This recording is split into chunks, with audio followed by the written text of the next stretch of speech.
Hello प्यारे बच्चों। आज हम स्टार्ट करने जा रहे हैं क्लास 9 का फिजिक्स का first chapter, that is describing motion around us. अब जैसे आप हर साल अपने गोल्स चेंज कर देते हो ना, कि जब आप 6th में थे तब आपने सोचा मैं डॉक्टर बनूंगा या बनूंगी, इंजीनियर नेक्स्ट ईयर, फिर आर्किटेक्ट, फिर कुछ कुछ कुछ। तो सीबीएसई ने भी सोचा कि जब जनरेशन इतनी एडवांस हो रही तो हम क्यों ना एडवांस हो जाए, तो अभी हम भी चेंज करेंगे। तो उन्होंने आपका सिलेबस ही चेंज कर दिया। तो डोंट वरी, ये आपके नए सिलेबस की नई बुक के अकॉर्डिंग ये चैप्टर है। तो इसमें सारा आपको मटेरियल मिल जाएगा जो आपको जानना जरूरी है अकॉर्डिंग टू दिस चैप्टर। और इसमें पीवाई क्यूज भी मैंने ऐड किए हैं, प्लस न्यूमेरिकल्स जो आपके लिए जानना जरूरी है। तो let's start the chapter describing motion around us. ठीक है, फिर इस चैप्टर में हम क्या क्या पढ़ने वाले हैं, ठीक, कौन कौन से टॉपिक हम इसमें कवर करने वाले हैं, एक बार हम उस पर नजर डाल लेते हैं। पहला, the motion vibe check, distance versus displacement क्या है, हम अच्छे से उसको समझेंगे। फिजिक्स ऑफ एक्सेलरेशन भी हम जानेंगे, सिर्फ जाने के नहीं, उस पर बेस्ड बहुत सारे न्यूमेरिकल्स करेंगे। ग्राफ हम समझेंगे कि क्या होता है, graphic air movement, the big three equations जिससे शायद आप अब तक डरते ही आए हैं, वो इक्वेशंस पे हम मास्टरी करेंगे और कुछ उसके साथ न्यूमेरिकल्स भी सॉल्व करेंगे। तो let's get started. Don't forget, ये है अपना चैनल, अपनी क्लास A1, जहां पढ़ाई याद रहती है। First is motion. ये होता क्या है? तो बेटा, यदि आप इस पोजीशन पे अभी आप यहां हो, थोड़ी देर से आप कहीं और प्लेस पे हो, तो जो टाइम के साथ आपने अपनी पोजीशन चेंज की है, this change is called as motion. जैसे यू कैन सी कि एक बच्चा, एक टीनेजर बैठ के आराम से अपने मोबाइल पे सर्च कर रहा है, तो उसे क्या लग रहा है कि पूरी दुनिया चल रही है, बट एक्चुअली क्या है, वो खुद मूव कर रहा है। तो what is the definition of motion? कि an object is in motion when its position changes with time with respect to a reference point. यदि एक reference point के अकॉर्डिंग आप चेंज कर रहे हो अपनी पोजीशन, तब आप क्या कहलाते हो, मोशन में कहलाते हो। जैसे जैसे जैसे सिंपली एक कार जा रही है, एक हाईवे पे कार दौड़ रही है, या कहीं पे भी एक कार मूव कर रही है, that is motion of course. आप आराम से बैठे हो चिल मारने कि भाई चलो अब तो मोबाइल देखेंगे, और आप क्या देख रहे हो, अरे बाप रे, बैटरी 1%, चार्जर मिल नहीं रहा। तो जो आपके पल्स में हाइक हुआ ना, दैट इज ऑल्सो मोशन। या आपके अराउंड जो डस्ट पार्टिकल्स मूव कर रहे हैं, वो सब भी क्या है, मोशन है। तो car moving on the highway और एनी अदर प्लेस, आपका blood, that dust particles, all are moving या ऑल आर इन मोशन। अब let's understand this in detail. Okay, अब आपसे एक सिंपल सा क्वेश्चन पूछती हूँ, ठीक है। आप बैठे हैं आराम से अपनी चेयर पे और प्रियंका मैम का वीडियो देख रहे हैं, ठीक है। अब आप मूविंग पोजीशन पे हैं या रेस्ट पे हैं? आप कहेंगे मैम हम तो रेस्ट पे हैं। हमेशा जरूरी ऐसा नहीं है कि आप यही कहलाए जाए कि आप रेस्ट पे हो। फर्क किससे पड़ता है कि कौन आपको देख रहा है। आपके पास में आपकी मम्मी बैठी है, आपको देख रही, तो वो क्या बोलेंगे कि हाँ ये भी रेस्ट पे है, मैं भी रेस्ट पे हूँ, ठीक है, दोनों अर्थ पे हैं। लेकिन यदि यूनिवर्स से कोई आपको देख रहा है, तो वो क्या देखेगा कि अरे अर्थ तो मूव कर रही है, और क्योंकि अर्थ पे आप हो इसलिए उसके साथ आप भी मूव कर रहे हो। वो भी किस स्पीड से, 30 किलोमीटर पर सेकेंड की स्पीड से आप मूव कर रहे हो। तो इट डिपेंड्स कि पर्सपेक्टिव क्या है, कौन आपको देख रहा है, उसके रिस्पेक्ट से हम पता करते हैं कि आप मूविंग है या आप रेस्ट पे हैं। मैम हमको तो समझ में नहीं आया।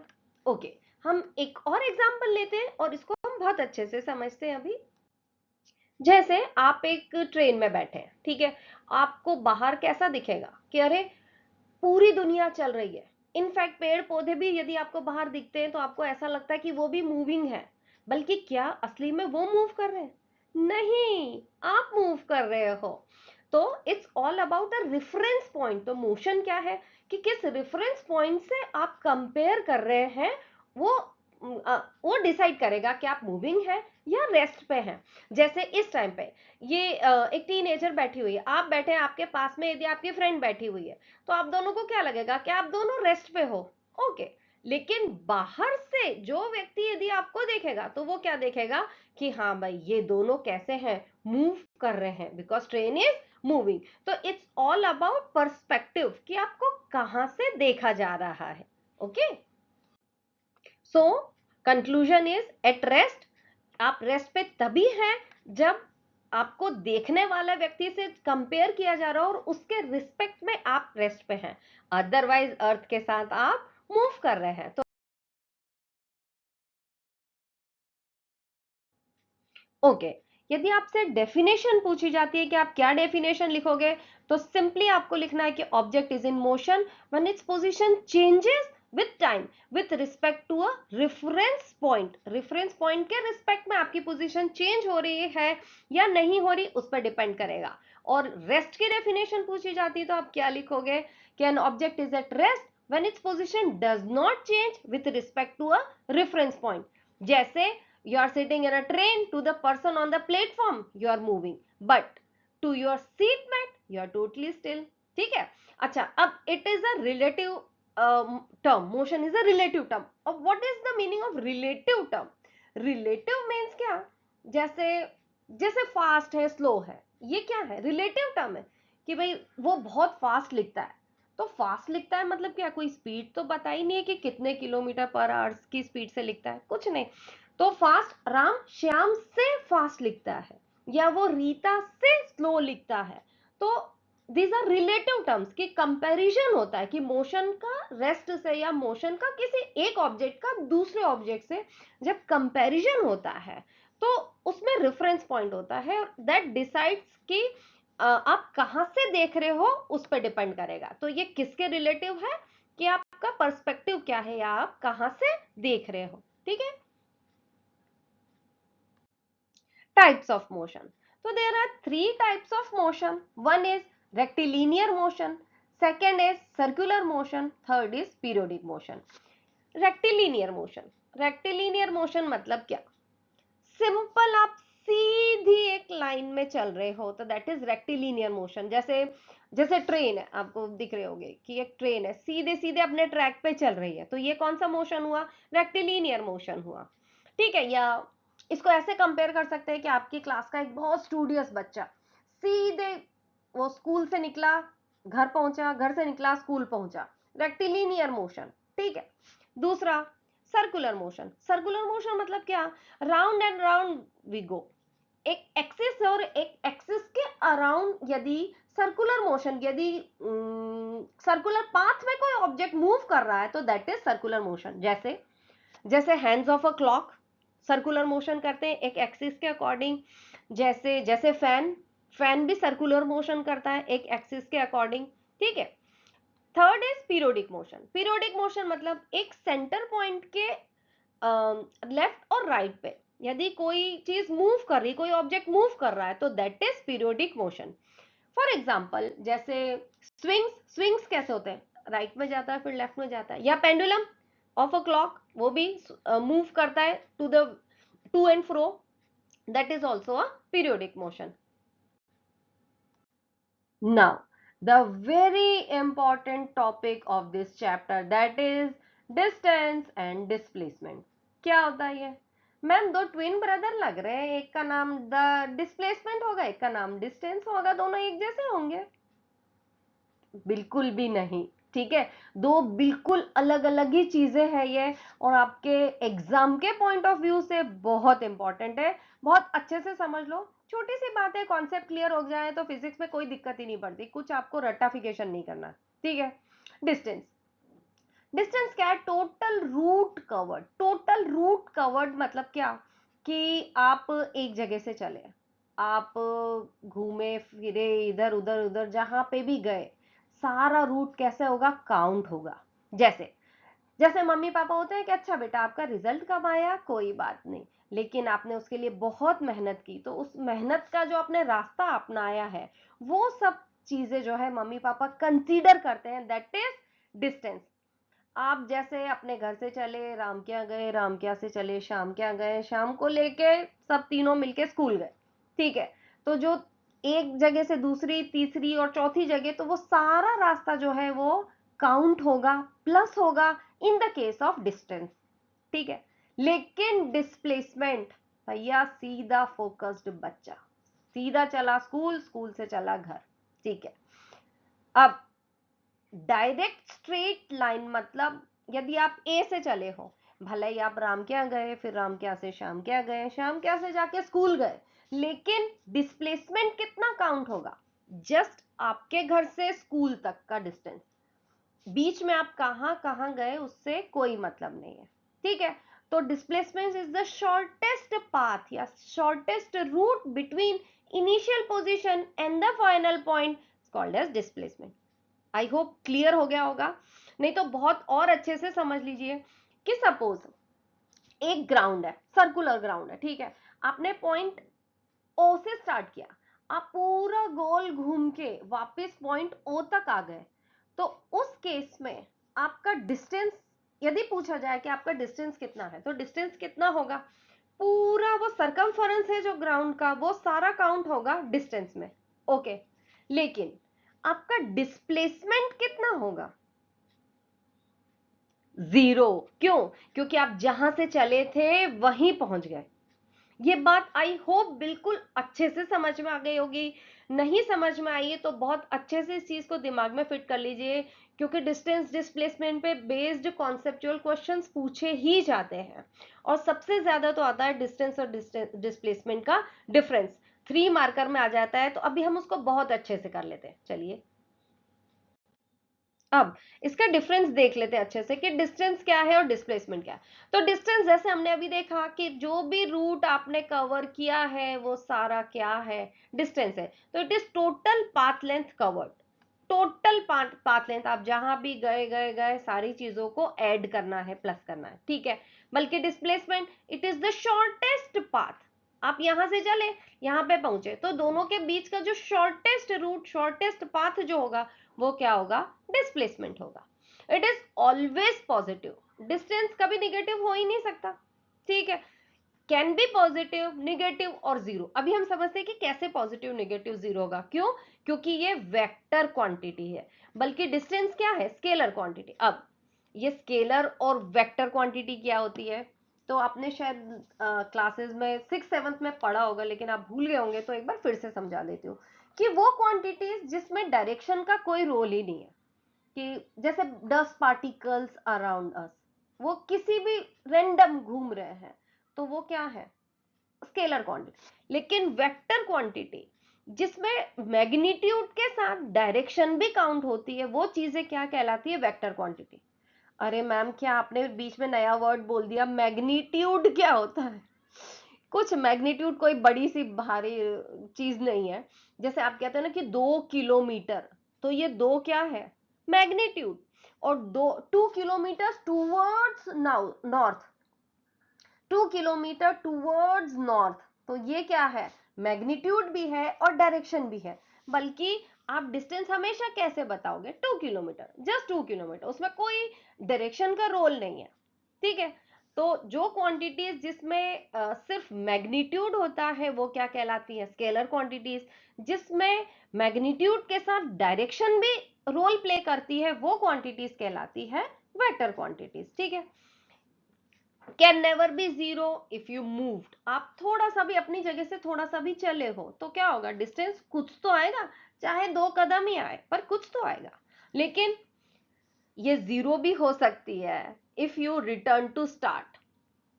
फॉर एग्जाम्पल, आप इस पॉइंट से, आप ए पॉइंट से चलना स्टार्ट किए, ठीक है। आप किसी बी पॉइंट तक गए, आपकी वो डिस्प्लेसमेंट शॉर्टेस्ट डिस्टेंस हो गई, ठीक है। लेकिन उस बी पॉइंट से आप वापस ए पॉइंट तक आ गए, तो जब आप वापस ए पॉइंट पे आ गए तो डिस्प्लेसमेंट कितना हो गया? 0। यस। या आप किसी वही सर्कुलर पाथ में चल रहे हो तो आपका डिस्प्लेसमेंट कितना है? 0, क्योंकि आप इनिशियल पॉइंट और फाइनल पॉइंट क्या हो गया? 0। इनिशियल और फाइनल के बीच का डिस्टेंस ही तो होता है डिस्प्लेसमेंट, तो वो 0 हो गया। इस चीज को विजुअलाइज करेंगे हम कि जैसे ये बच्चा है, अब जैसे मैंने कहा कि 5 किलोमीटर टूवर्ड्स नॉर्थ, तो ये 5 किलोमीटर टूवर्ड्स नॉर्थ गया, ठीक है। तो अब यदि हम इसका डिस्टेंस देखते हैं तो ये 15 मीटर है, ठीक है, और स्ट्रेट अप डिस्प्लेसमेंट इसका 13.46 है यदि बिल्कुल सीधी डिस्टेंस ले लो। उसके बदले यदि हम ये बोले कि ये बच्चा, जैसे मैंने एग्जांपल दिया था कि ये पहले राम के घर गया, फिर श्याम के घर गया, फिर रीटा के घर गया, और उसके बाद ये स्कूल गया, तो हम क्या देखेंगे कि इसका टोटल, ये देखो टोटल डिस्टेंस उसका कितना हो गया 59.41 मीटर्स, बल्कि उसका डिस्प्लेसमेंट क्या है, जस्ट यहां से यहां तक का जो ये डिस्प्लेसमेंट है, ये जो है जस्ट 11.55 मीटर्स ही है। तो आई होप अब आपको समझ में आ गया होगा। अब एक छोटा सा डिफरेंस और है जो कि आपको पता होगा, लेकिन फिर भी आप समझ लो कि स्पीड और वेलोसिटी क्या है। तो स्पीड वही चीज, डिस्टेंस की दोस्ती किससे है, स्पीड से है, और डिस्प्लेसमेंट की दोस्ती किससे है, वेलोसिटी से। स्पीड और डिस्टेंस दोनों का ही कोई डायरेक्शन नहीं है, बिल्कुल फोकसलेस बच्चे नहीं होते जिनको डायरेक्शन का ही पता नहीं कि उन्होंने कहाँ जाना है, वो सारे एक कैटेगरी में है। स्पीड की बात होगी तो किसकी बात होगी, speed is equal to distance upon time. Distance यानी जहां पे डायरेक्शन का पता नहीं है, तो speed is equal to distance upon time, formula याद रखना। जब वेलोसिटी की बात होगी तो वेलोसिटी भी क्या है, वेक्टर क्वांटिटी, उसको भी डायरेक्शन का पता है। तो वेलोसिटी की बात होगी तब किसकी बात होगी, डिस्प्लेसमेंट अपॉन टाइम। ठीक है, स्पीड यानी सिंपल कि how fast you are moving, scalar quantity है, कोई डायरेक्शन का रोल नहीं है, दोनों की एसआई यूनिट कितनी है, मीटर पर सेकेंड। छोटी सी चीज है पर आपको पता होना चाहिए। अब नेक्स्ट अपने को क्या पढ़ना है, एक्सेलरेशन। और एक्सेलरेशन समझने के लिए आपको यूनिफॉर्म मोशन और नॉन यूनिफॉर्म मोशन समझ में बहुत अच्छे से आना चाहिए। और बच्चों को बड़ा डर लगता है कि मैम ये पता नहीं क्या ही चीज है यूनिफॉर्म मोशन नॉन, अरे कुछ नहीं, इट इज नथिंग, कुछ भी नहीं। यूनिफॉर्म मोशन मतलब क्या, कि कोई ऑब्जेक्ट यदि इक्वल डिस्टेंस कवर कर रहा है इक्वल टाइम इंटरवल में तो उसको क्या बोलेंगे, यूनिफॉर्म मोशन। ठीक है, अब नॉन यूनिफॉर्म क्या होता होगा कि कोई अनइक्वल डिस्टेंस कवर करता होगा उतने ही टाइम में, तो वो क्या कहलाएगा, नॉन यूनिफॉर्म मोशन। जैसे यूनिफॉर्म मोशन की बात करें तो when an object covers equal distance in equal time interval. आप 20 किलोमीटर की स्पीड से, वैसे तो कोई 20 किलोमीटर की स्पीड से चलता नहीं, पर चलो फिर भी यदि आप 20 किलोमीटर पर आवर की स्पीड से चल रहे हो तो आपने 20 किलोमीटर कंप्लीट किए हैं 1 घंटे में, और अगले 1 घंटे में भी आपने 20 ही चला, अगले 1 घंटे में भी आपने 20 ही किलोमीटर चले, तो this is called as uniform motion. बल्कि नॉन यूनिफॉर्म मोशन के केस में क्या होगा कि unequal distances in equal interval of time, कि टाइम तो वही आपका पहला घंटा, दूसरा घंटा, तीसरा घंटा रिस्पेक्टिव है, लेकिन पहले घंटे में आप 0 से स्टार्ट करके शायद 20 पे पहुंचे, दूसरे घंटे में आपको हाईवे मिल गया, आपने स्पीड अप कर दिया, आप होते होते 80 पे पहुंच गए, फिर आगे आपको देखो तो एक एक बारात मिल गई आपको रास्ते पे, तो आपकी स्पीड एकदम अप्रोक्सीमेटली 0 पे आ गई। तो this kind of motion are called as non uniform motion, जहां पे वेलोसिटी या स्पीड जो है वो क्या हो रही है, स्पीड कीप्स चेंजिंग, बार बार स्पीड चेंज हो रही है। आप शुरू 0 से शुरू होके कुछ स्पीड तक पहुंचे, हाईवे मिल गया, बहुत तेज हो गए, फिर आपको कुछ और ऑब्स्टेकल मिल गया, आपकी स्पीड डाउन हो गई। तो this all are speeds keep changing in the case of non-uniform motion, but in the case of uniform motion speed stays constant। आपने ऐसा समझ सकते हैं कि आपने, आपके पापा ने अपनी गाड़ी को क्रूज कंट्रोल पे डाल दिया 80 किलोमीटर पर आवर, तो वो 80 किलोमीटर पर आवर की स्पीड से चले जा रही, चले जा रही, चले जा रही, चले जा रही, ठीक है ना, उसकी स्पीड कम हो रही है ना ज्यादा हो रही है। This kind of motion is called as uniform motion. But uniform motion के केस में क्या होता है, एक्सेलरेशन कैसा रहता है, जीरो। क्यों एक्सेलरेशन जीरो है, क्योंकि एक्सेलरेशन होता ही क्या है, चेंज इन स्पीड। जब स्पीड चेंज ही नहीं हो रही है तो एक्सेलरेशन कितना है, जीरो। जैसे अभी हम पढ़ेंगे, अच्छे से हम पढ़ेंगे उस चीज को कि ये क्या है।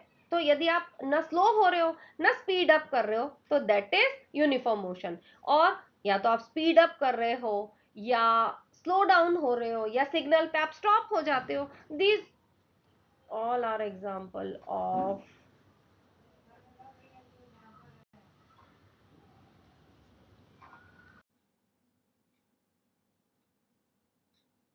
अब व्हाट इज एक्सेलरेशन, तो एक्चुअली एक्सेलरेशन है क्या, तो जो आपकी स्पीड ज्यादा हो रही है या कम हो रही है तो विथ टाइम यदि उसको हम कंसीडर करें तो that is acceleration simply. Definition wise देखें तो क्या कि rate of change of velocity over time is acceleration. ठीक है भाई, समझ में आ गया। अब डेफिनेशन तो हो गया, फॉर्मूला क्या, तो फॉर्मूला वाइज देखें तो फॉर्मूला क्या है एक्सेलरेशन का, फॉर्मूला यदि पूछा जाए तो acceleration is equal to v minus u upon t. अब ये v क्या है, v यानी फाइनल वेलोसिटी, u क्या है, u मतलब इनिशियल वेलोसिटी। इनिशियल और फाइनल वेलोसिटी क्या होती है, जैसे नाम से ही पता चल रहा है, इनिशियल मतलब कुछ वेलोसिटी होगी जिसके साथ आप स्टार्ट हुए होंगे, तो जो स्टार्टिंग की वेलोसिटी होती है वो क्या कहलाती है, इनिशियल वेलोसिटी। और फाइनल वेलोसिटी यानी जिस वेलोसिटी तक आप पहुंच गए वो वेलोसिटी क्या कहलाती है, फाइनल वेलोसिटी। ठीक है, रिप्रेजेंट कैसे करते हैं, v को फाइनल से माइनस u को इनिशियल से अपॉन 2। पता ही होगा आपको कि किसी भी चीज का रेट निकालना हो तो उसको अपने को क्या करना पड़ता है, बाय टाइम करना पड़ता है या टाइम से डिवाइड करना पड़ता है। तो डेफिनेशन क्या एक्सेलरेशन की कि rate of change of velocity over time is acceleration. ठीक है, याद करने का तरीका क्या कि एबीसीडी में जो बाद में आता है, A B C D F G H K L O P Q R S T U V, V बाद में आता है ना, तो जो बाद में आता है वो फाइनल वेलोसिटी है, और जो पहले आता है वो क्या है, इनिशियल वेलोसिटी। काफी बच्चों को इस चीज में कंफ्यूजन होता है कि मैम पहले क्या और बाद में क्या। तो जो अल्फाबेट में पहले आता है वो इनिशियल है और जो बाद में आता है वो फाइनल है, तो v minus u upon T. ठीक है, यूनिफॉर्म मोशन क्या कि जब वेलोसिटी कैसी हो, कांस्टेंट हो। अभी अपन ने पिछले केस में देखा जैसे, तो उस केस में एक्सेलरेशन कितना हो जाएगा, जीरो। कैसे जीरो हो जाएगा, क्योंकि वेलोसिटी जब चेंज ही नहीं हो रही, एक्सेलरेशन होता क्या है, चेंज इन वेलोसिटी, और जब वेलोसिटी चेंज नहीं हो रही तो उस केस में एक्सेलरेशन कितना होगा, जीरो होगा। एक्सेलरेशन किस केस में एग्जिस्ट करेगा, नॉन यूनिफॉर्म मोशन के केस में। नॉन यूनिफॉर्म मोशन में क्या है कि वेलोसिटी चेंज हो रही है, चाहे स्पीड अप हो या स्लो डाउन हो, दोनों ही केस में एक्सेलरेशन कुछ तो होगा। जो निगेटिव एक्सेलरेशन होता है उसको रिटार्डेशन भी कहते हैं, उस पे बेस्ड न्यूमेरिकल आ जाते हैं तो उसमें आंसर निगेटिव में आता है, दैट इज रिटार्डेशन हो रहा है। लेकिन फॉर्मूला सेम ही लगेगा, वो भी अपन अच्छे से अभी पढ़ लेंगे। ठीक है, ये देखो जैसे दो कार्स दिखाई दे रही है, अब दो कार में एक अपनी यूनिफॉर्म वेलोसिटी से चल रही है और दूसरी कार कैसी है, स्पीड अप होके आगे निकल गई। तो ये किसका, ये जो ब्लू कार है वो किसका एग्जांपल है, यूनिफॉर्म मोशन का। और जो व्हाइट कार है वो किसका एग्जांपल है, नॉन यूनिफॉर्म मोशन का। क्यों, क्योंकि उसकी वेलोसिटी कैसी हो रही है, चेंज हो रही है। अब एक बार सम अप कर लेते हैं, एक्सेलरेशन क्या होता है, the rate of change of velocity with time is acceleration. Formula क्या, a is equal to v minus u upon t. ऐसा यूनिट क्या है, metre per second square. Units आपको बहुत बहुत बहुत अच्छे से लर्न होना चाहिए। एक्सेलरेशन की यूनिट क्या है, दो तीन बार बोल लीजिए, मीटर पर सेकेंड स्क्वायर। कैसे आई है metre per second square, velocity की यूनिट क्या होती है, मीटर पर सेकेंड, और अपॉन टाइम तो है ही, तो अपॉन में क्या हो गया, मीटर पर सेकेंड, और स्क्वायर कैसे लग गया, क्योंकि ऑलरेडी एक टी एग्जिस्ट कर रहा है, तो क्या यूनिट बन गई, metre per second square. Yes it is positive. Positive किस केस में होगा एक्सिलरेशन, जब आप स्पीड अप करोगे, आप घर से चले, हाईवे मिल गया, सीधी सीधी रोड है, आपने स्पीड इंक्रीज कर दी, उस केस में आपका एक्सिलरेशन कैसा होगा, पॉजिटिव।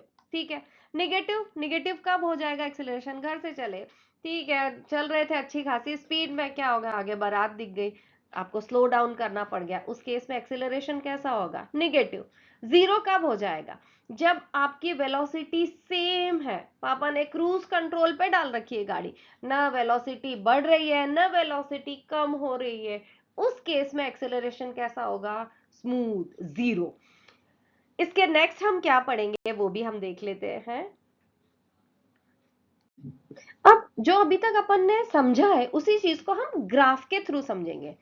अब पता नहीं क्यों बच्चों को ग्राफ से डर लगता है, बल्कि इसमें कुछ भी नहीं है, कुछ भी नहीं। बस आपको करना क्या है, आप एक पेन पेपर लेके बैठिए और आप सिर्फ एक ग्राफ ड्रॉ करिए। कैसे ग्राफ ड्रॉ करना है कि आपको कोई भी वेलोसिटी ले लेना है, सपोज आपने 20 ली, फिर 30, 40, 50, 60, ठीक है, और उसको टाइम के रिस्पेक्ट में, जैसे टाइम आपने पहले 20, 30, 40 सेकेंड्स ऐसे लिया, तो इन बिटवीन कहीं आपके पॉइंट्स मिल जाएंगे। सपोज आपने या एक्स एक्स एक्सिस पे आपको टाइम लेना है, वाई एक्सिस पे आपको डिस्टेंस ले लेनी है, दैट इज पोजीशन। ठीक है, तो जब आप ग्राफ ड्रॉ करेंगे तो आप क्या देखेंगे कि आपको स्ट्रेट लाइन मिल रही है पासिंग थ्रू द ओरिजिन। और ये स्ट्रेट लाइन कब मिलती है? जब आपका मोशन कैसा हो? यूनिफॉर्म मोशन हो। मतलब यदि बॉडी इक्वल डिस्टेंस कवर कर रही है इक्वल टाइम में, तो आपका ग्राफ भी कैसा आएगा? Straight line. क्यों स्ट्रेट लाइन आएगी? क्योंकि सपोज आपके पोजीशन डिस्टेंस में 20 किलोमीटर है, टाइम में भी 2 है, इधर 40 है, इधर 4 है, इधर 60 है, इधर 6 है। तो जब यूनिफॉर्म मोशन होगा तभी ऐसा होगा कि आपके डॉट्स कैसे आएंगे? स्ट्रेट लाइन में। और जब आप उसको कनेक्ट करेंगे तो आपको क्या मिलेगा? क्या straight line passing through the origin. और ये क्या शो करती है? ये शो करती है कि मोशन कैसा है? यूनिफॉर्म मोशन है। कैसा मोशन है? Uniform motion. तो when you get a straight line in the position time graph, what it show? It shows the motion is uniform motion. Simple सोचने वाली बात है कि यूनिफॉर्म मोशन होगा तभी तो वो इक्वल डिस्टेंस कवर करेगा इक्वल टाइम इंटरवल में, और इक्वल डिस्टेंस इक्वल टाइम में तभी डॉट्स बिल्कुल एक ही लाइन में आएंगे, और एक ही लाइन में डॉट आएंगे तभी स्ट्रेट लाइन बनेगी। क्लियर? समझ में आ गया अच्छे से? ठीक है। अब यदि नहीं हुआ ऐसा कि भाई नहीं, वेलोसिटी बराबर नहीं है, डिस्टेंस जो पोजीशन टाइम ग्राफ है तो उसमें जो स्पीड है वो बराबर नहीं, वो कम ज्यादा हो रही है, ठीक है, मान लिया हमने। अब यदि स्पीड बढ़ती जाएगी तो क्या होगा? जैसे यहाँ पे आपको एक जो स्ट्रेट लाइन दिखाई दे रही, उसकी जगह कैसा? उसकी जगह आपको एक ऐसा कर्व जैसा दिखाई देगा। तो वो कर्व क्या शो कर रहा है? कर्व शो कर रहा है कि स्पीड कैसी हो रही है? इंक्रीज हो रही है। तो कर्व लाइन क्या शो करेगी? Non uniform motion. ये आप बेटा एक बार जस्ट वंस आप ड्रॉ करके देखोगे ना, आपको पता चल जाएगा कि आपने पहले स्पीड ली 20, फिर उसके बाद सीधे आप 60, 80 लो, तो जो वो पॉइंट्स होंगे ना आपके, वो ऐसे कर्व लाइन में ऐसे सीधे ऊपर की तरफ बढ़ेंगे। तो वो क्या शो कर रहे हैं? वो शो करेंगे कि आपका यूनिफॉर्म कैसा मोशन कैसा है? Non uniform. ठीक है। फिर यदि स्टीपर स्लोप है, इसका मतलब फास्टर स्पीड है। जितना स्टीप होगा स्लोप, जितना वो स्ट्रेट लाइन स्टीप होगी, उसका मतलब कि उतना फास्ट मोशन वो ऑब्जेक्ट कर रहा है। ठीक है। अब पिछले केस में अपन ने क्या देखा था? पिछले केस में अपन ने देखा था कि पोजीशन और टाइम को यदि अपन ग्राफिकल रिप्रेजेंटेशन करते हैं तो अपन क्या देखते हैं कि उससे क्या मिलता है? वेलोसिटी। लेकिन ये उसके बड़े भाई हैं। बड़े भाई है मतलब कि वेलोसिटी और टाइम को देखो तो क्या मिलता है? और तीसरा बड़ा भाई, दैट इज एक्सेलरेशन। तो जब भी वेलोसिटी और टाइम की बात होगी तो वो स्लोप हमको क्या देगा? एक्सेलरेशन देगा, एक लेवल अप देगा। और अब इसमें जो एरिया होगा इस कर्व के अंदर का, वो एरिया क्या शो करेगा? वो एरिया हमें डिस्टेंस बताता है। अच्छा, एक और केस हो सकता है। कैसे? कि यहाँ हॉरिजॉन्टल लाइन आए। अब आप लोग वैसे ही बहुत स्मार्ट हो, जेन जी हो, थोड़ा सा दिमाग लगा के बताओ कि यहाँ हॉरिजॉन्टल लाइन कैसे आएगी? आ गया ना समझ में? कैसे आएगी? कि यदि स्पीड सपोज यहाँ 30 पे है, ठीक है, टाइम बढ़ता जा रहा है, time 1 second, 2 second, 3 second, 4 second, लेकिन वेलोसिटी कितनी है? वो 30 की 30 है। इसका मतलब क्या है? इसका मतलब कि वेलोसिटी यूनिफॉर्म है। बट इसका मतलब ये नहीं है कि वो ऑब्जेक्ट मूव ही नहीं कर रहा। ऑब्जेक्ट की कुछ तो स्पीड है, चाहे 30 हो, तो वो एक जैसी स्पीड है, लेकिन स्पीड 0 नहीं है। तो वो 30 से मूव कर रहा है, कर रहा है, टाइम बढ़ता जा रहा है, लेकिन वेलोसिटी बढ़ नहीं रही, न कम हो रही है।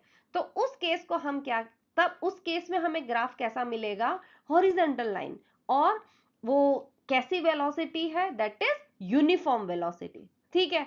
अब राइजिंग लाइन मिल गई, मतलब कि ऐसे एक सीधे ऊपर लाइन अपने को मिल रही है ग्राफ में। इसका मतलब क्या? इसका मतलब ये है कि पॉजिटिव एक्सेलरेशन हो रहा है, गाड़ी स्पीड अप हो रही है, गाड़ी को हाईवे मिल गया तो उसकी स्पीड बढ़ती चली जा रही। ठीक है, एक बार ओवरव्यू कर लेते हैं कि डिस्टेंस टाइम ग्राफ में यदि स्ट्रेट लाइन आ रही है पासिंग थ्रू द ओरिजिन, इसका मतलब क्या है कि वेलोसिटी कांस्टेंट है। और वेलोसिटी टाइम ग्राफ में यदि स्ट्रेट लाइन आ रही है parallel to the horizontal line, इसका मतलब क्या है कि वेलोसिटी कैसी है, कांस्टेंट है, एक्सेलरेशन कैसा है, जीरो है। विजुअलाइज करिए तो आपको आइडिया लगे कि डीटी ग्राफ की जब हम बात करते हैं और कांस्टेंट वेलोसिटी के केस में तो क्या होगा। देखिए, it would be a straight line passing through the origin. Steep line हो सकती है but it would be a straight line, ठीक है। अब यदि हम एक्सेलरेशन की बात करें तो डीटी ग्राफ में क्या होगा, एक्सेलरेशन यदि हो रहा है तो that would be a curved line. Okay, अब यदि वीटी ग्राफ की बात करें, वेलोसिटी टाइम ग्राफ की बात करें और वेलोसिटी कांस्टेंट है, मतलब ना वेलोसिटी बढ़ रही है ना ज्यादा हो रही है, तो that would be a straight line. X axis के पैरेलल एक स्ट्रेट लाइन हमको मिलेगी वीटी ग्राफ में।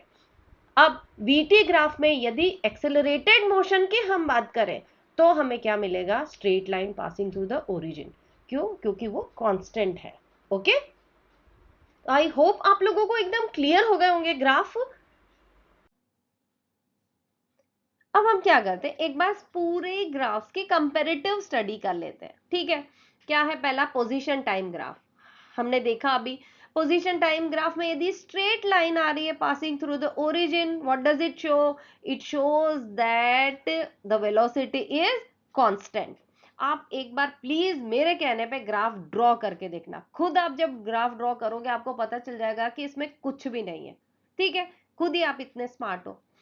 यदि कर्व लाइन आ रही ऐसे, ये देखो, ये कर्व लाइन आ रही है तो इसका मतलब क्या है कि मोशन कैसा हो रहा है, एक्सेलरेटेड हो रहा है, उसकी स्पीड इंक्रीज हो रही है। हॉरिजॉन्टल लाइन है यहाँ पे, अब ये सोचिए कि यदि हॉरिजॉन्टल लाइन है, what does it show, it shows that object move ही नहीं कर रहा है, उसकी पोजीशन चेंज ही नहीं हो रही। जैसे ऑब्जेक्ट यहाँ पे है और यहीं पे है, यहीं पे टाइम बढ़ता जा रहा है, बढ़ता जा रहा है, बढ़ता जा रहा है, लेकिन उसकी पोजीशन चेंज ही नहीं हो रही। एक बार किसी स्कूल के प्री एग्जाम में ये क्वेश्चन पूछा गया है कि एक ट्रक पार्किंग में लगा हुआ है तो उसका ग्राफ कैसे बनेगा, तो उसका ग्राफ ये पोजीशन वर्सेस टाइम और यहाँ एक हॉरिजॉन्टल लाइन बनेगी। तो हॉरिजॉन्टल लाइन मतलब क्या, वो ऑब्जेक्ट मूव ही नहीं कर रहा और क्या बढ़ता जा रहा है, टाइम बढ़ता जा रहा है, बढ़ता रहे, कोई मतलब नहीं है, ऑब्जेक्ट इज चिलिंग, मतलब ऑब्जेक्ट रेस्ट पे है, ठीक है। ये तो हुई पोजीशन टाइम ग्राफ्स की बात। अब हम आते हैं वेलोसिटी टाइम ग्राफ में। उस केस में यदि हॉरिजॉन्टल लाइन ऐसे ये एक लाइन शो कर रहा है, इसका मतलब ये नहीं है कि वेलोसिटी जीरो है, इसका मतलब क्या है कि वेलोसिटी चेंज नहीं हो रही है, लेकिन इसका ये बिल्कुल मतलब नहीं है कि ऑब्जेक्ट मूव ही नहीं कर रहा, object is moving with uniform velocity. जैसे वही क्रूज कंट्रोल वाला केस कि आपके पापा ने गाड़ी को क्रूज पे डाल दिया है तो उसकी वेलोसिटी चेंज नहीं होगी, टाइम बढ़ता जा रहा है और वेलोसिटी ना ऊपर हो रही है ना नीचे जा रही है, सेम जैसी की है वैसी रही, तो उस केस में क्या आएगी, हॉरिजॉन्टल लाइन आएगी, ठीक है। फिर डायगोनल अप यदि शो करती है लाइन, इसका मतलब कि ऑब्जेक्ट जो है वो स्पीड अप हो रहा है, और डायगोनल डाउन ये ऐसे वाला शो करता है, इसका मतलब कि ऑब्जेक्ट जो है वो स्लो डाउन हो रहा है, मतलब रिटार्डेशन हो रहा है। ग्राफ एक बार आप प्लीज, मैं आपसे रिक्वेस्ट करूं, प्लीज आप एक बार बना के देखिए, जब आप एक बार ग्राफ बनाएंगे तो आपको पता चलेगा कि it is so very easy, कुछ भी नहीं है इसमें, ठीक है। वैसे आपको बहुत अच्छे से समझ में आ गया होगा, यदि नहीं आया है तो आप प्लीज कमेंट में लिख दीजिए, मैं अलग से पूरा पेपर पे ड्रॉ करके आपको समझा दूंगी। ग्राफ में भी से भी एक क्वेश्चन आता ही है तो आपको अच्छे से ग्राफ समझ में आना चाहिए। ओके, अब फाइनली अपन उस पार्ट पे आ गए हैं इस चैप्टर के जिसमें से भर भर के क्वेश्चंस पूछे जाने वाले हैं और जिसमें बच्चों को भर भर के कंफ्यूजन भी हो जाता है। तो चलो हम दोनों ही चीजों को सॉल्व कर लेते हैं, सॉर्ट कर देते हैं, ठीक है। क्या इक्वेशन है ये तीनों जिसको कहते हैं ना बाहुबली इक्वेशंस है, यस, बाहुबली इक्वेशंस है। और एक सबसे इंपॉर्टेंट बात कि ये इक्वेशंस कब काम में आती है कि जब एक्सेलरेशन कैसा हो, कांस्टेंट हो। जब भी बात आएगी ये तीन इक्वेशंस की तो एक्सेलरेशन क्या मान के चला जाता है कि एक्सेलरेशन कैसा है, कांस्टेंट है। यदि एक्सेलरेशन कम ज्यादा हो रहा है तो ये इक्वेशंस नहीं लगेंगे, ठीक है। क्या है इक्वेशंस? पहली equation v is equal to u plus a t, 2-3 बार बोल लो, v is equal to u plus a t, ठीक है। v क्या है? फाइनल वेलोसिटी, अभी हमने उधर देखा था। u क्या है? Initial velocity. a एक्सेलरेशन और t टाइम। क्या है equation? v is equal to u plus a t, v is equal to u plus a t, v is equal to u plus a t, ठीक है। याद हो गई? नहीं याद हुई 3-4 बार बोल बोल के देखिए, अभी याद हो जाएगी, ठीक। Next is s is equal to u t plus half a t square. क्या s क्या है? इस केस में s स्पीड नहीं है, s इज डिस्प्लेसमेंट। यहाँ कैपिटल S से किसको रिप्रेजेंट किया जाता है? डिस्प्लेसमेंट से। यदि आपसे पूछा जाता है कि कोई ऑब्जेक्ट यहाँ से वहां है, वो कितना डिस्प्लेसमेंट उसने कवर किया, तो उस केस में आपको कौन सी इक्वेशन लगानी है? s is equal to u t plus half a t square, जिसमें s क्या है? डिस्प्लेसमेंट, u वही initial velocity, time half a is acceleration, t time square, ठीक है। जब आपको टाइम गिवन हो और इनिशियल वेलोसिटी गिवन हो, एक्सेलरेशन गिवन हो, तब डिस्प्लेसमेंट निकालना हो तो आप ये वाली इक्वेशन लगाएंगे। लेकिन यदि आपको टाइम गिवन नहीं है और या तो आपसे फाइनल वेलोसिटी पूछी हो या एक्सेलरेशन पूछा गया हो, उस केस में हम कैसे फाइंड आउट कर सकते हैं? तो उस केस में हम क्या लगाएंगे? V square is equal to u square plus twice a s. क्या लगाएंगे equation? V square is equal to u square plus twice a s. क्या equation? V square is equal to u square plus twice a s. 10 बार बोल बोल के देखो, तीनों equations को अच्छे से लर्न करो। इक्वेशन लर्न नहीं है तो न्यूमेरिकल नहीं बनेंगे। और कोई भी आपसे ये 3 इक्वेशंस नहीं पूछेगा। क्या पूछेंगे? इस पे बेस्ड न्यूमेरिकल। यदि आपको इक्वेशंस लर्न होंगी तो ही आप न्यूमेरिकल सॉल्व कर पाएंगे, ठीक है। तो अच्छे से न्यूमेरिकल्स लर्न कर लीजिए, तो अच्छे से तीनों इक्वेशंस लर्न कर लीजिए।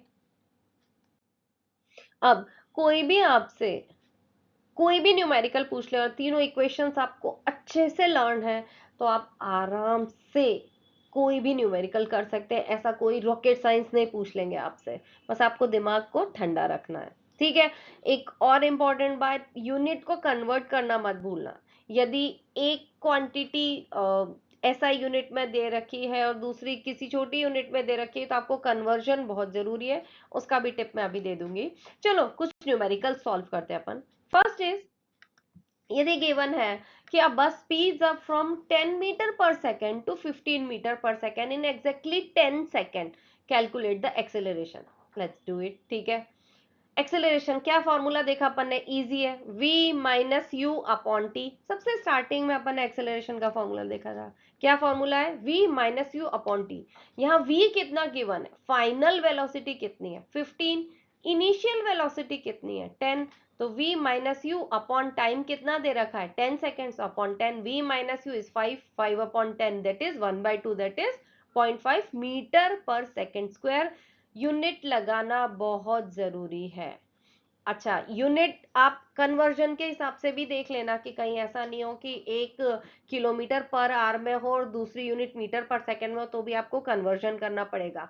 कन्वर्ट करने के लिए आपको 5/18 से मल्टीप्लाई करना होता है। एक शॉर्ट ट्रिक है जो आपको पता ही होना चाहिए कि किलोमीटर पर आवर को मीटर पर सेकेंड में चेंज करना है, तो आपको क्या करना है? 5/18 से सिंपली मल्टीप्लाई करना है, तो आपका यूनिट कन्वर्ट हो जाएगी, ठीक है। हम नेक्स्ट न्यूमेरिकल में देखेंगे, ये सारी अपने को यूज में आएंगी अभी चीजें। अब ये तो बहुत सिंपल सा न्यूमेरिकल था कि इसमें जस्ट एक्सेलरेशन निकालना था, तो आपने बहुत इजीली निकाल लिया। अब हम आगे कुछ और भी न्यूमेरिकल्स देखते हैं। और पहले आप ट्राई करिए कि क्वेश्चन नोट डाउन करके आप उसको खुद से सॉल्व करने की कोशिश करिए। फिर नहीं बनता, ऐसा हो ही नहीं सकता कि ना बने, पर यदि नहीं बनता तो फिर आप सोल्यूशन देखिएगा, ठीक है। तो अपन न्यूमेरिकल सॉल्व करते हैं। न्यूमेरिकल क्या है कि a train moving at 90 kilometre per hour is brought to rest in 25 seconds, find the retardation. अब रिटार्डेशन क्या है? याद आ गया? जब कोई भी स्पीड स्लो डाउन होती है तो एक्सेलरेशन का अपोजिट वर्ड है रिटार्डेशन। कोई आपको घबराने की जरूरत नहीं, सोचो कि रिटार्डेशन क्या ही पूछ लिया, कुछ नहीं है। एक्सेलरेशन का जस्ट अपोजिट है रिटार्डेशन।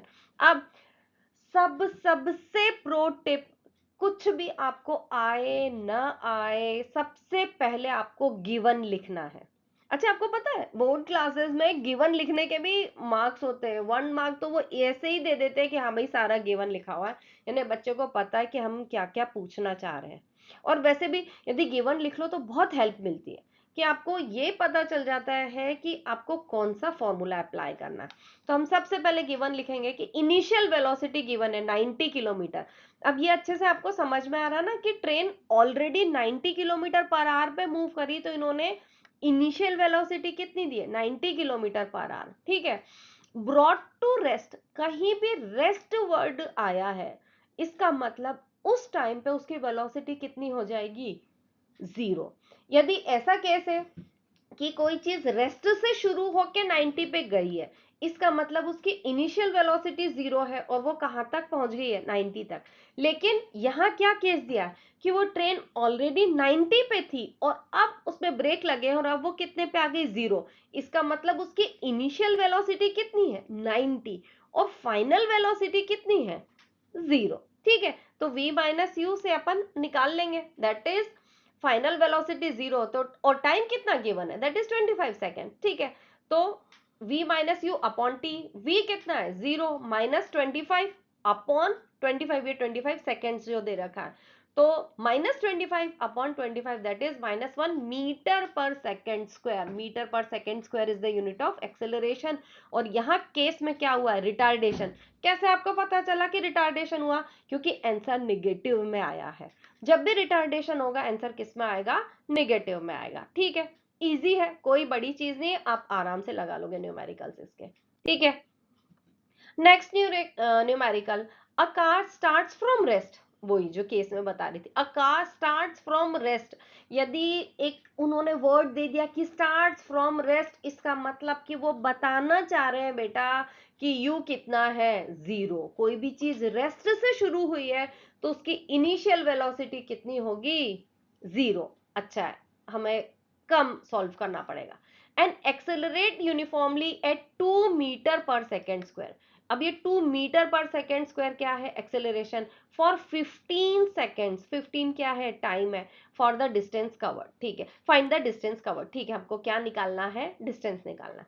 तो गिवन क्या क्या, u 0 बोल ही दिया बेचारों ने, शुरू में ही बोल दिया। क्या बोल दिया कि स्टार्ट फ्रॉम रेस्ट। रेस्ट देखते से ही आपके दिमाग में कूदना चाहिए, चलो अच्छा हुआ इनिशियल वेलोसिटी तो हटी। ठीक है, एक्सेलरेशन कितना है, 2, टाइम कितना है, 15।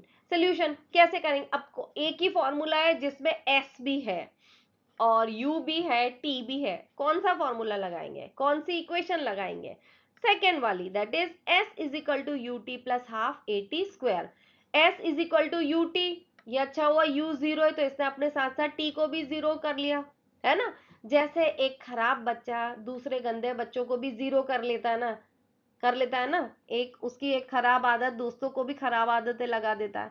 उसी तरह एक यहाँ के यू 0 ने क्या करा, इस टी को भी 0 कर दिया। पूरे कितना हो जाएंगे, 0 प्लस, अपने को कैलकुलेट सिर्फ क्या करना है, half a t square, half into a कितना है, 2, टी कितना है, 15, 15 का square is 250, 225।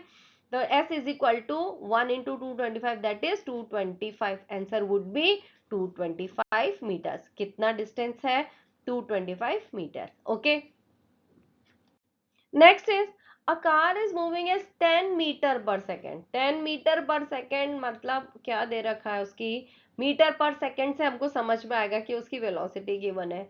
Accelerates at 2 metre per second square. 2 metre per second यानी एक्सेलरेशन कितना है, 2। Find its velocity after covering 75 metre. उसकी क्या फाइंड करनी है, वेलोसिटी की। अब उसकी क्या वेलोसिटी है, कवरिंग 75 मीटर, उसने 75 मीटर कवर कर लिए। क्या क्या गिवन है, u गिवन है 10 metre per second, acceleration given है a 2 metre per second, s is equal to 75 metre. Find क्या करना है, फाइनल वेलोसिटी। तो फाइनल वेलोसिटी का अपने पास कौन सा फॉर्मूला है जिसमें हम जिसको हम यहाँ पे अप्लाई कर सकते हैं, तो that is v square is equal to u square plus twice a s. V तो निकालना है अपने को। अब यदि फ्री फॉल का केस दे रखा है तो नेचर भी क्या गजब की चीज है कि फ्री फॉल के केस में ग्रेविटी कितने होती है, ग्रेविटी जो एक्सेलरेशन लगाती है वो कितना होता है, exactly 9.8 metre per second square होता है, और वो कांस्टेंट एक्सेलरेशन है, मतलब उसमें कोई चेंज नहीं होता। तो जब भी आपको फ्री फॉल का केस दिया जाए या कोई न्यूमेरिकल आए तो आपको क्या लगाना है उसमें, उसमें आपको ग्रेविटी यूज करनी है। तो जो आपकी इक्वेशन है S is equal to u t plus half a t square, तो एक ही जगह आपको क्या यूज करना है, G यूज करना है। अब यदि ऐसा क्वेश्चन आ जाए कि a stone is dropped from that height और दिस हाइट, तो आप क्या करोगे उस केस में? हमको हमेशा ग्रेविटी जो लेनी है, वो ग्रेविटी के एक्सेलरेशन जो होती है वो हमेशा कांस्टेंट होती है, और कितनी होती है उसकी value 9.8 metre per second square. तो जब भी कोई ऐसा क्वेश्चन हो कि ऑब्जेक्ट इज ड्रॉप्ड या स्टोन इज ड्रॉप्ड, तो उस केस में आपको एक ही जगह जी लिखना है, और उस g that is acceleration due to gravity की वैल्यू कितनी होती है, वैल्यू होती है 9.8 मीटर पर सेकेंड स्क्वायर। तो इजी है, आपको एक ही जगह जी यूज करके हमेशा आपको उसके न्यूमेरिकल सॉल्व करने हैं। ओके, अब इस चैप्टर को रैप अप करते हैं। जैसे ये मोशन क्या है, it's a relative motion, it's all about your point of view, no cap, ठीक है। डिस्प्लेसमेंट क्या है, path versus shortcut, that is main character क्या है, एनर्जी। एक्सेलरेशन क्या होता है, the jolt of change, that is velocity vibes. Equation, जो तीनों इक्वेशंस है वो बहुत इंपॉर्टेंट है, master the big three, rule them, ठीक है। अब लास्ट ईयर में आपके क्या इंपॉर्टेंट क्वेश्चंस आए हैं या न्यूमेरिकल्स किस पे बेस्ड आए हैं, या पीवाई क्यूज भी एक बार मैंने सम अप करके आपके लिए लिखे हैं, तो आप देख लीजिए अच्छे से कि जीरो डिस्प्लेसमेंट के लॉजिक पे एक क्वेश्चन आता ही आता है कि displacement is zero when object returns to its starting point. जैसे वही, यदि आपने एक स्टार्ट पॉइंट से रनिंग स्टार्ट की और आप सर्कुलर पाथ पे रन करके वापस उसी पॉइंट पे आ गए हो, तो आपका डिस्प्लेसमेंट कितना हो जाएगा, जीरो। बल्कि डिस्टेंस कितना होगा, distance counts the total path length, जितना पूरा पार्क का जो सरकमफेरेंस है वो पूरा काउंट होगा in the case of distance, ठीक है। फिर ग्राफ एनालिसिस में आपने देखा कि स्लोप ऑफ एसटी ग्राफ क्या शो करेगा, velocity. Area under v t graph क्या शो करेगा, displacement, okay. Numericals of free fall पे यदि आ जाते हैं तो s is equal to u t plus half g लेना है आपको, एक ही जगह क्या यूज करना है, G T square. Unit conversion की टिप मैंने आपको बताई दी है कि 1 किलोमीटर पर आवर दे रखा है और आप उसको मीटर पर सेकेंड में ही चेंज करना चाहते हो, तो आपको उसको क्या करना है, जस्ट मल्टीप्लाई इट बाय 5/18। ये एक क्विक टिप है आप लोगों के लिए कि आपने 5/18 से उसको मल्टीप्लाई कर दिया तो आपका आंसर मीटर पर सेकेंड में डायरेक्टली कन्वर्ट हो जाएगा। आपको बैठ के ये नहीं कि 1000/3600 से मल्टीप्लाई और डिवाइड करते बैठ रहे, बहुत टाइम आपका खराब हो जाएगा। नहीं, आपको सीधे 5/18 से मल्टीप्लाई कर देना है, तो आपका किलोमीटर पर आवर जो है वो मीटर पर सेकेंड में कन्वर्ट हो जाएगा। So, what is the gist of the story? Keep moving, stay focused, keep the energy at 100। अच्छे से मैम के लेक्चर को देख लेना, ग्राफ पेपर पे ग्राफ बना के देख लेना, न्यूमेरिकल्स रिपीट कर लेना, और हाँ, चैनल को सब्सक्राइब करना, लाइक करना, आपके अदर फ्रेंड्स को भी शेयर करना, क्योंकि ये है अपना चैनल, अपनी क्लास A1, जहां पढ़ाई याद रहती है। और इस टॉपिक से कंसर्निंग आपको कोई भी डिफिकल्टी है, कोई न्यूमेरिकल नहीं बन रहा है, या कोई भी चीज आपको समझने में प्रॉब्लम हो रही है, प्लीज डू कमेंट। जो भी आपको प्रॉब्लम है उसको मैं सॉल्व कर दूंगी, जो भी आपको न्यूमेरिकल नहीं आ रहा है मैं सॉल्व कर दूंगी। यदि आपको कुछ चीज ऐसा लग रहा है कि मैम याद नहीं हो रही, समझ में नहीं आ रही, मैं फिर से टॉपिक को समझा दूंगी। फिजिक्स में एक पॉइंट इंपॉर्टेंट है, आपको रट्टाफिकेशन नहीं करना, आपको सिर्फ क्या करना है, कॉन्सेप्ट को समझना है खुले दिमाग से। आप लोग इतने स्मार्ट हो कि आप समझ सकते हो चीजों को, बस एक बार ट्राई करना है आपको, ठीक है। तो keep your energy high, bye.